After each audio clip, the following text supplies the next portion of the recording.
Assalamualaikum warahmatullahi wabarakatuh. Para wargi kaum dangu netizen sadayana, patepang dangu deui sareng dongeng Sunda ti Capruk Radionet. Anu danget ayeuna nuju neraskeun hanca carios Balad Siluman karya Rudiansah.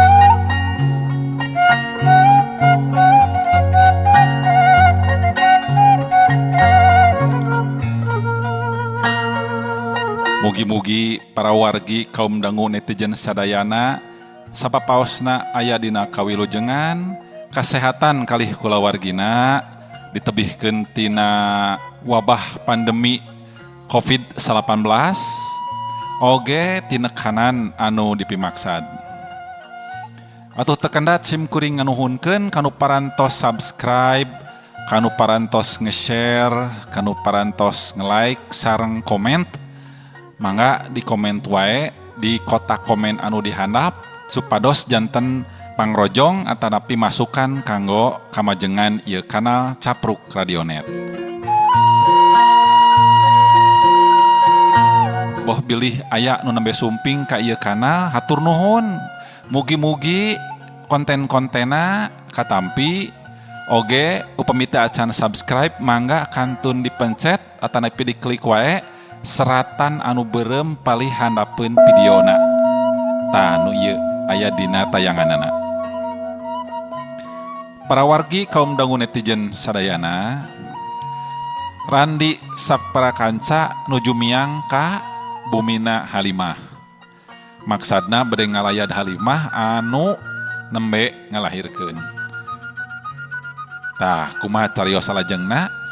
Mangga orang teraskeun nanging satu acana aya anu bade ngalangkung.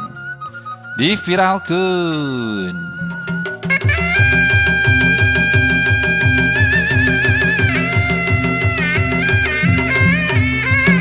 Hiat. Beureup Kimang Kurat ngahiuk murupali pisan wisang geni. Tapi wisang geni lain jawara jore-jore. Manehna kungsi ngiluan diklat di paguron macan coklat. Narima serangan siga kitu teh ukur ngagilekeun turna saeutik. Hus, hiuk geplos. Beureup Kiroja Seni nenggel angin. Wisang geni rikat ngasupkeun beurepna kana cangkeng Kitunggul Oyag. Hiuk teuas. Dalig-deug. Kirompa ngadalig-deug keuna ku panenggel ajian Tumpang Sari. Sabot keur kitu. Gelak. Nu baca. Urun. Nu bener ieu teh. Aing teh ngalawan Kimang Kurat, ngalawan si Kiroja Seni, ngalawan Kitunggul Oyag, Kirompa, nah ganti-ganti wae atuh teh tokoh lawan aing teh. Nya itu dongengna kala ieu nu puguh. Kitunggul Oyag. Nya kitu atuh sing puguh. Manya mimiti ku Kimang Kurat. Gue ngagilek. Kalakah Kiroja Seni aduh kumaha ieu teh. Sok lanjutkeun. Sok lanjutkeun. Sanggeus ditenggel ku Wisang Geni. Kitunggul Oyag gancang ngaluarkeun pesok leutik balati tina cangkengna. Kolepat siat beunang kana beheungna Ki Wisang Geni. Getih ngucur tina beheung Ki Wisang Geni. Allah. Aduh. Pani mah ukur dongeng atuh. Nah kunaon? Iya tinggal ieu tapakna ieu. Aduh, nah atuh kakuet ku sorangan ieu mah papatah ieu. Atuh kumaha ieu teh? Cicing tah ieu tempelkeun ku ieu. Tempelkan saja dengan koyo kecapi satu senar.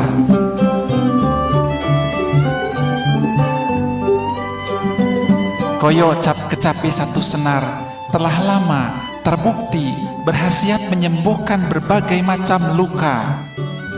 Luka gores, luka parut, luka bakar, luka bacok, luka patah tulang, dan luka-luka lainnya termasuk luka hati.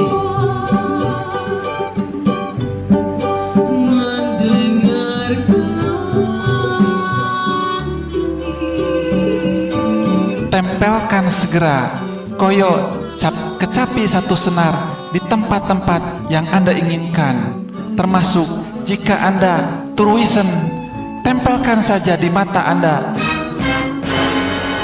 Niscaya mata Anda akan perih dan semakin bengkak.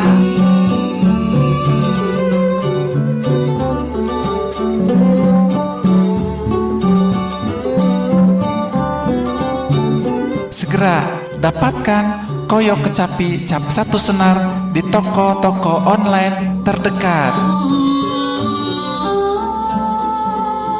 Curalit, kuring, jebret, kuduat. Mang, kalah balik geus cager mah.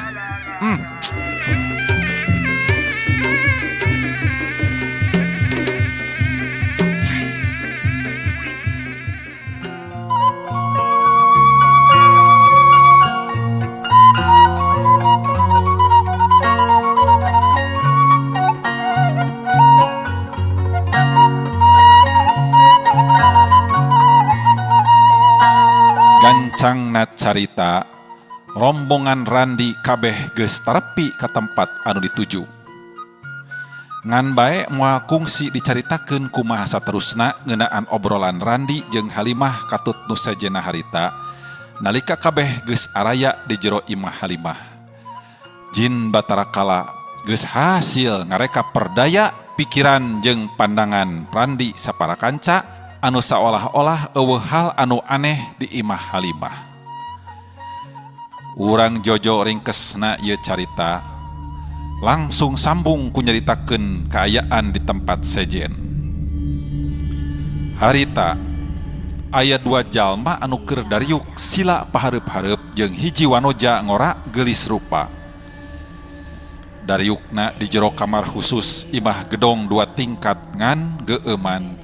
Pangaruh tina hawa tempat anu pangeusina oge memang ngandung komara tina ilmu mistis.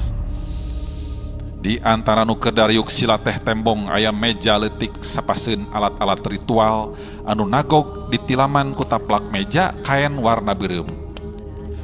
Eta wanoja nu ngora geulis rupa teh tembong beungeutna camukpluk ku wedak, bibirna tembong beureum euceuy ku gincuk. Halisna kandal, sifat manik ngejeuwit, ngejeplok meh sagede hileud orok. Buukna anu panjang tembong digelungkeun, sarta dipase ku tusuk konde mapaesan kana rupana anu menor. Saha atuh eta teh cenah wargi kaum dangu netajen sadayana. Sing horeng eta nu disebut Nyai Cangkurileung teh geuningan. Dukun sakti anu jadi pananya anana eta 2 jalma nu ngaran Rustam jeung Lasmini salaki pamajikan. Nyai Cangkurileung tembong nyusutan getih ku jempol leungeun katuhuna anu turun mapai kana gado. Sabab memang dirina harita keur nyandangan tatu anu jero sok sanajan teu parna. Hal eta teh kulantaran eleh jajaten balukar ngadu kakuatan batin jeung Randi basa tadi. Teu lila Nyai Cangkurileung kadenge manehna cumarita ditujukeun ka Rustam katut Lasmini anu harita dariuk sila jeung emok hareupeunana dibarung ku ngahegak.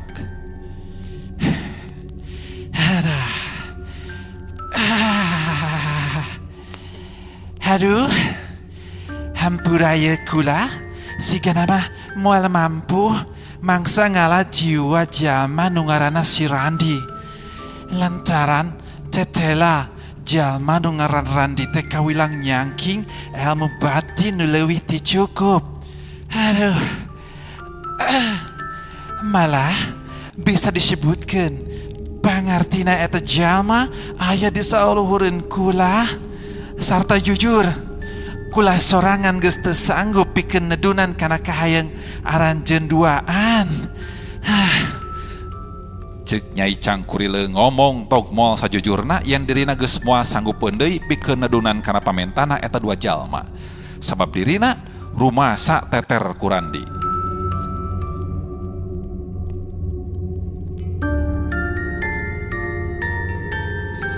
Waktu ngadenge Nyai Cangkurileung nyarita kitu atuh Lasmini jeung Rustam teh jadi rada ngahanjelueun hatena.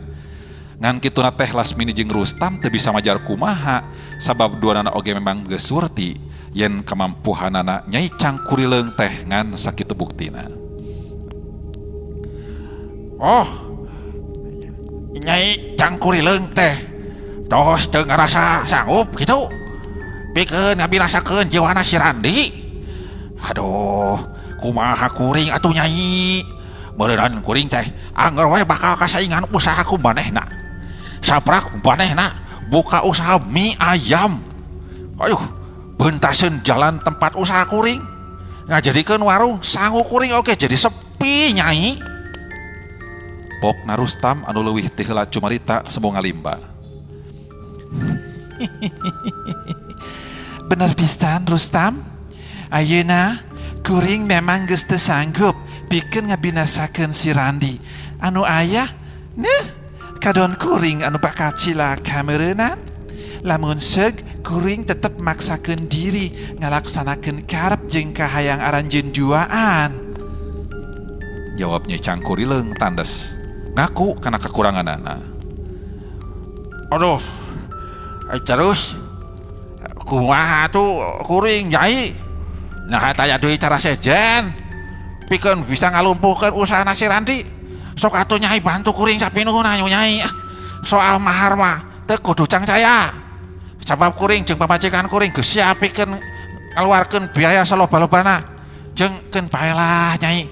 Si Randi teu kudu terus dipaehan. Cukup usahana wungkul anu kudu lumpuh. Cek Rustam ngeukehan hayang dibantu ku Nyai Cangkurileung sapinuhna. Kumaha wae carana asal tinekanan tur siap ngeluarkeun biaya saloba-lobana asal Randi menang nasib sial. Lasmini penasaran lamun teu milu ngomong, gancang manehna mairan ku caritaan. Bener pisan nyai. Pokona mah nyai ulah setengah-setengah dina ngabantu kula warga kuring nyai. Kunaon bae carana asal usaha kuring duaan bisa lancar ye nyai. Keun bae si Randi tetulus dipaehan oge. Nya ari kitu kahayang aranjeun duaan mah hek teh teuing. Kukula pasti bakal dibantu deui sapinuhna. Jeung cara mangsa hayang ngelumpuhkeun tempat usahana si Randi pasti bakal dibere nyaho kukula kumaha cara-carana. Ngan kade eta kabeh estuh henteu sagawayah dilakukeun sabab kabeh memang aya syaratna. Memang syaratna teh naon wae kitu nyai? Cik gancang bejakeun ka diri kuring duaan ayeuna. Naon bae syaratna teh? Kuring hayang gancang granyaho? Cek Lasmini tuluy tumanya lantaran panasareun pisan. Syaratna mah gampang Lasmini. Oke, you Rustam dengarkan. Ye, syaratna teh taya deui, anjeun kudu mawa sasajen ka dieu di antara nawai aya 2 syarat. Catet. Syarat anu munggaran nyaeta anjeun kudu mawa kalapa hejo atawa dewegan samanggar.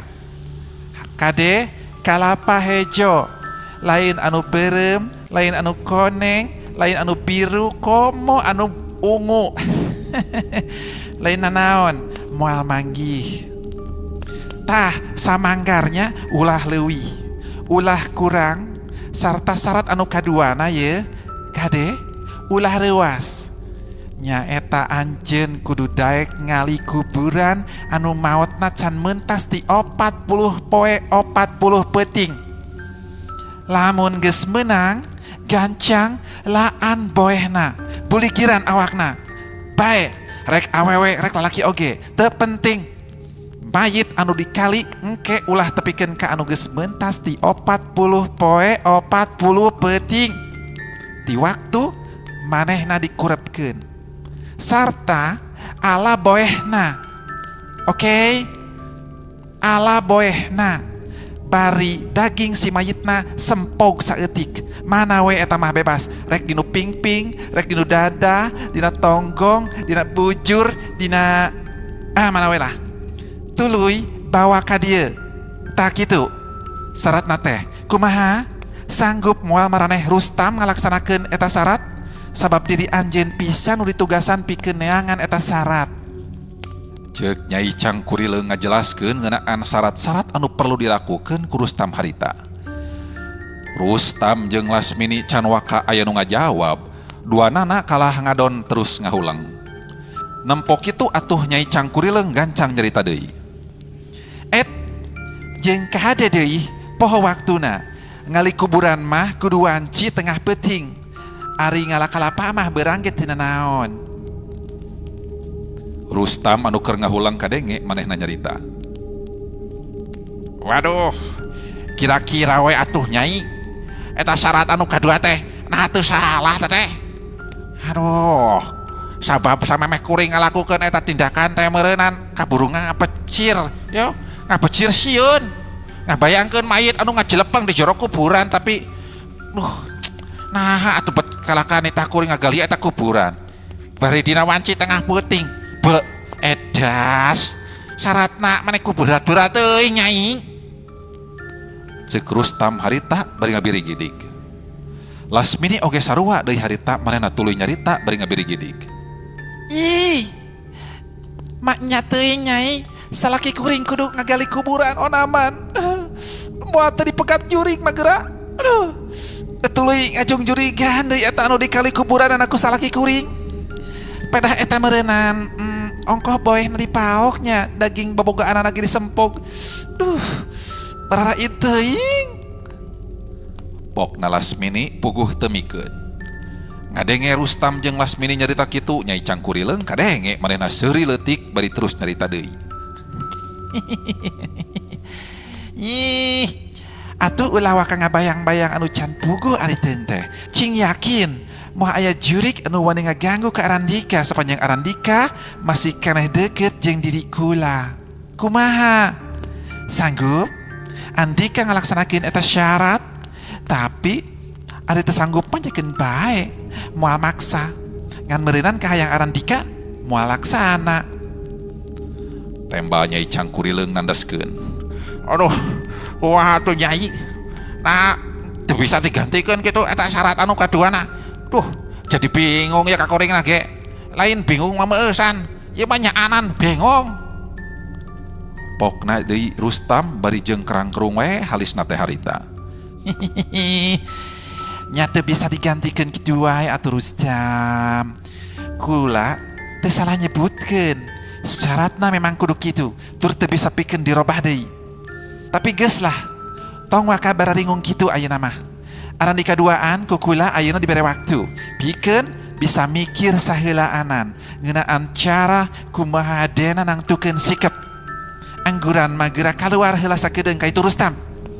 Tinggalkeun kula duaan di dieu jeung pamajikan Andika ieu di jero kamar. Sabab kula ayeuna hayang jajab kasuka heula jeung ieu pamajikan Andika. Ceuk Nyai Cangkurileung teu kirem-kirem, bet teu ku hanteu ieu dukun teh bet geuningan suka ka papada. Awewe resep deui ka awewe. Rustam teu bisa baha nalika Nyai Cangkurileung aya kahayang teh. Dirina gancang kaluar ti jero kamarna Nyai Cangkurileung bari terus nyarita. Oh, mohon Nyai, mangga. Ayeuna kuring sejak keluar heula ieu. Sok Lasmini tuwutkeun kainya pamen tanah Nyai. Ulah setengah-setengah kudu ridho dina ngaulaan kahayangnya eta Nyai. Ceuk Rustam samemeh kaluar ti jero kamarna Nyai Cangkurileung tempat praktekna. Teu kacaritakeun deui kumaha saterusna anu jelas Lasmini teu bisa nolak jeung baha kana kahayangna eta dukun anu boga kalainan dina hal kasuka. Tuluyna carita harita Lasmini jeung Rustam duanana terus baralik. Make motorna boncengan Lasmini ngagelentem.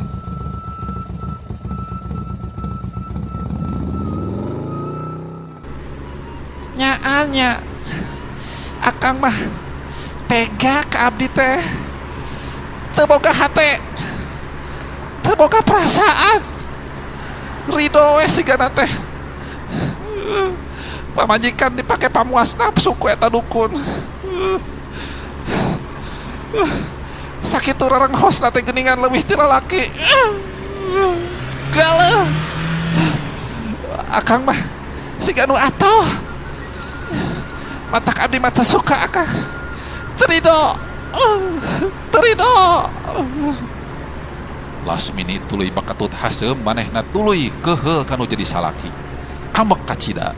Dumeh eta dirina bet diridokeun wae ku salaki anu tiap meh manehna duaan unggah kaimanan Nyai Cangkurileung.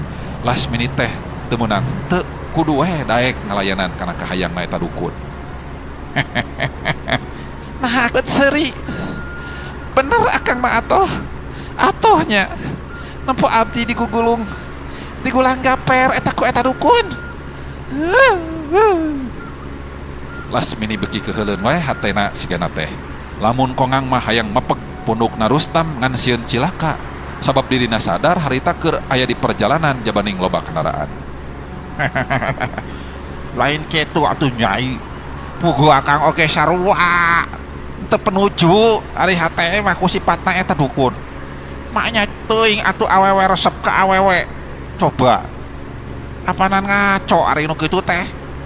Ngan ku sabab urang teh duaan memang kudu bisa ngahonta cita-citanya wayahna. Lasmini kudu daek jeung kuat nerima kenyataan sahulaanan mah. Sabab lamun sok eta dukun gejul teh bisa diturutkeun kahayangna ku urang dibeli hatena. Urang teh pasti bakal lanyun meureunnan. Moal meunang nenaon bakal nyamos. Pokna Rustam rada ngupahan harita teh ka pamajikanana anu keur manyun dagang tutut. Nya. Tapi lamun segagal deui kumaha? Anger we meureunnan bakal rugi. Hanas urang ngorbankeun harta jeung raga engke teh.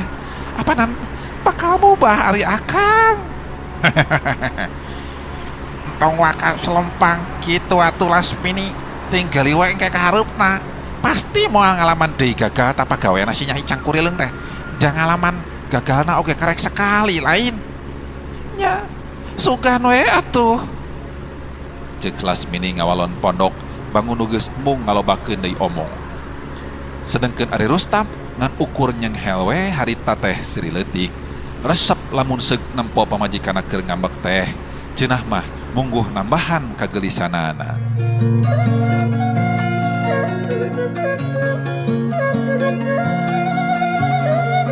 Urang tinggalkeun heula kaayaan Rustam jeung Lasmini anu harita arek balik ka imahna. Ayeuna urang kocapkeun deui kumaha kaayaan Randi sakulawarga anu kacaritakeun geus tarepi ka lemburna Macioh saenggeusna ti imah Halimah. Aleuh. Coba itu. Eta warga anu ngabring bari mawa pasaran. Anu jolna ti pakarangan imahna Macioh. Nah, nya, aduh, moal gitu, aduh, eta Macioh ayeuna maot. Ceuk Randi dina jero hate anu ngajantang gigireun mobil pangheulana kaluar. Kang Randi, laras tujuan urang teh ka dieu Kang? Geuning siga ayeuna maot? Sahanya? Tanya Kartika anu karak bijil ti jero mobil. Bener pisan Kartika, urang teh niat arek nuju ka dieu. Malah imahna Macioh tanya eta pisan tuh nu itu tuh. Tapi ngan duka teuing kumaha ieu teh. Nah maot atau kumaha da eta pakarangan imahna Macioh teh bet loba warga anu lempang jeung ngagotong pasaran geuning. Tuh tembo. Ceuk Randi anu harita gancang ngajawab. Kumaha atuh mun nya Macioh teh maot? Meureunnan urang teh gagal Kang. Moal bisa nagih janji ka manehna? Tembal Kartika di barung jeung Hanjelu. Sedengkeun ari Randi kadenge manehna ngomong deui. Aduh. Nyakeun we heula anan Kartika. Cing tenang heula. Ulah wakat tagiwur kitu. Teu nyaho bisi lain Macioh anu maot teh. Angguran mah urang tungguan we heula anan di dieu Kartika. Sabab ceuk ijiran akang eta nu ngagotong mayit teh pasti bakal ngaliwat ka dieu geura. Tetela ijiran Randi teh teu nyalahan. Sabab abringan jalma anu keur ngagotong mayit digiringkeun ku warga teh bener ngaliwat ka hareupeun manehanana. Antara sora lengkahna jalma tur anu maca la ilaha illallah harita reang disada muguh ngageterkeun kana hate Randi katut anu sajena harita. Randi megat salah saurang warga anu lempang pangsisina sarua ngabring ngagiringkeun anu keur ngagotong pasaran eusi mayit. Gancang ngacarita Randi geus nampa beja harita teh. Di warga anu bieu ditanya yen anu maot teh memang bener Macioh. Antukna Randi katut anu sejena bring baralik deui ka lemburna sabab geus puguh jalma anu jadi jug-juganana geus tilar dunia.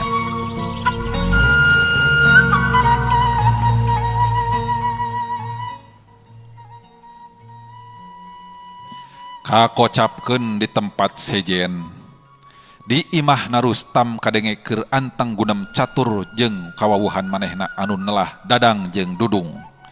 Eta dua jalma teh puguh dua urang preman bayaran Rustam. Rustam kadenge harita keur cumarita ditujukeun ka eta dua jalma.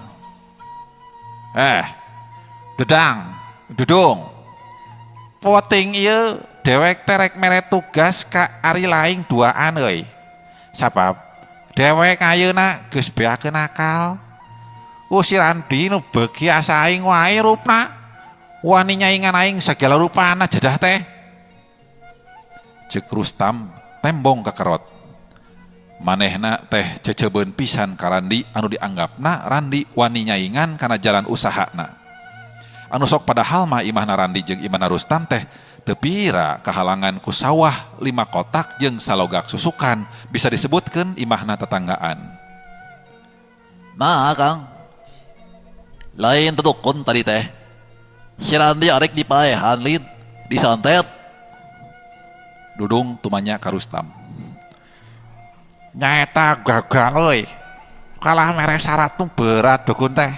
Mangsa dewek tadi meta tanjakan sejen ke manehna. Atuh jelas dewek jeung pamajikan dewek oke ente sanggup bari kudu gitu mah. Pokna Rustam bari sakepeung melenyun udud roko bodas pangmahalna. Har, gagal. Ongkoh sakti cenah Nyai Cangkurileung teh. Tapi naha ayeuna bet gagal geuning. Pokna deui Dudung asa teu percaya meureunan lamun seuk Nyai Cangkurileung kabejakeun gagal teh dina mancen gawe. Iya bos, coba eta kumaha caritana cenah. Nyai Cangkurileung bet bisa gagal gitu. Lain sakti mandraguna cenah eta dukun muda teh bos. Ayeuna bet bisa ngaranapan gagal. Asa teu ngarti Dadang mah.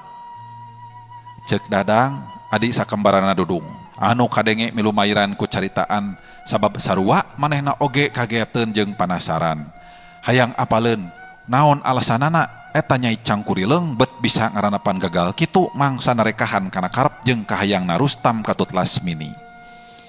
Anu sok padahal mah maranehna duaan teh geus nyaho yen eta Nyai Cangkurileung teh sakti mandraguna ti Rustam. Tapi naha ayeuna bet ngaranapan gagal ngajadikeun Dadang jeung Dudung oge terus panasaran hayang apal kana sabab musababna. Jadi kieu ya Dadang Dudung. Ceritana teh ari hayang ngapal mah. Sacara singkat Rustam terus ngedrek-dek nyaritakeun kaayaan tadi beurang. Mangsa dirina katut Lasmini pamajikanana aya di imahna Nyai Cangkurileung. Nyaksian Nyai Cangkurileung mancen gawe di imahna pikeun nyantet Randi. Teu lila kadenge Rustam mungkas guaran caritaanana tur ditungtungan ku nyarita. Tah. Kitu euy, jujutana teh. Lebah dieuna dewek oke jadi ngarti. Si Randi teh lain jalma jore-jore. Muanehna estu nu nyangking ilmu gebatinan anu leuwih ti cukup. Malah bisa disebutkeun pangartina si Randi memang aya di saluhureun pangartina Nyai Cangkurileung. Bayangkeun.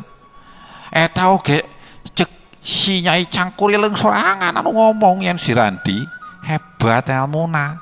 Bener teu Lasmini? Cek Rustam bari ngareret ka Lasmini pamajikanana anu harita karak norojol ti dapur bari mawa cai enteh panas jeung lalawuhna. Kumang rupa sepan cau jeung waluh gede diwadahan kana piring seng. Bener pisan Kang Dadang, Kang Dudung, kitu pisan. Tapi beh semangat atuh deui ngobrolna, tah atuh sok ngopi-ngopi heula naha.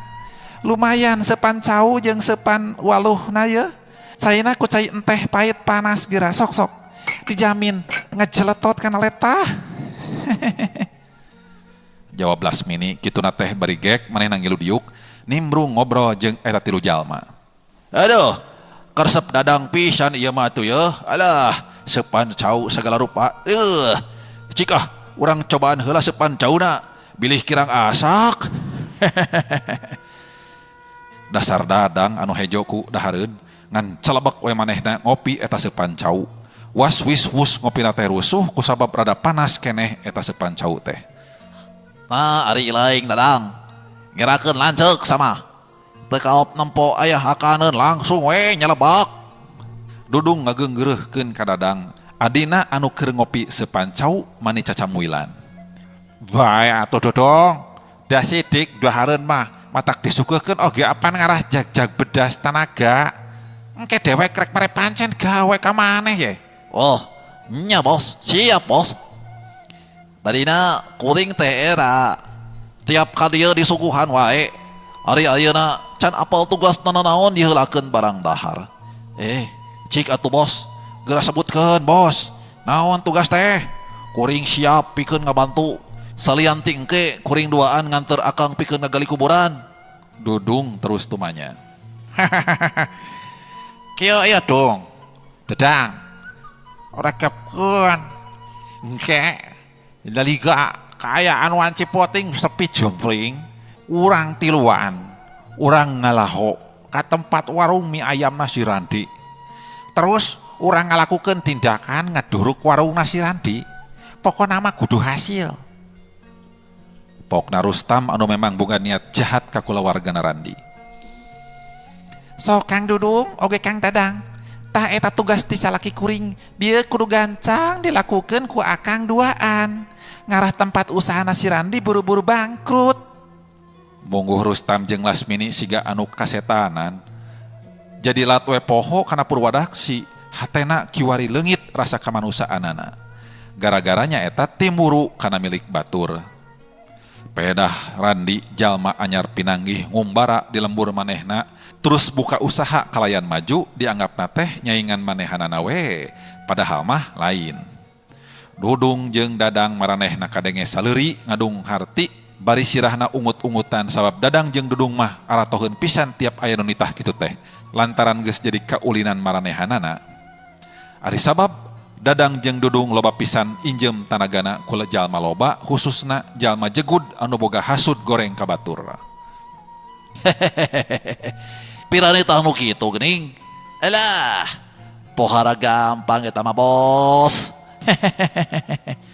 Pokna Dudung estu ngagampangkeun nakar manehna pinuh ku percaya diri. Para wargi kaum dangu netizen sadayana rupina carios balad siluman cag deui ka dieu heula. Kumaha terasna eta rencana jahat Rustam Karandi teh. Sareng kumaha carios salajengna ngeunaan Nyi Cangkurileung. Mangga teras manco dina ieu dongeng balad siluman ti Capruk Radionet. Mugi-mugi aya hiburan, aya mangpaat sareng hikmah anu tiasa dicandak tina ieu dongeng anu dipedar. Bilih aya nu kasabit nami nuju alit kasebat asma dewasa mung kaleresan wae sanes kenging haja-haja.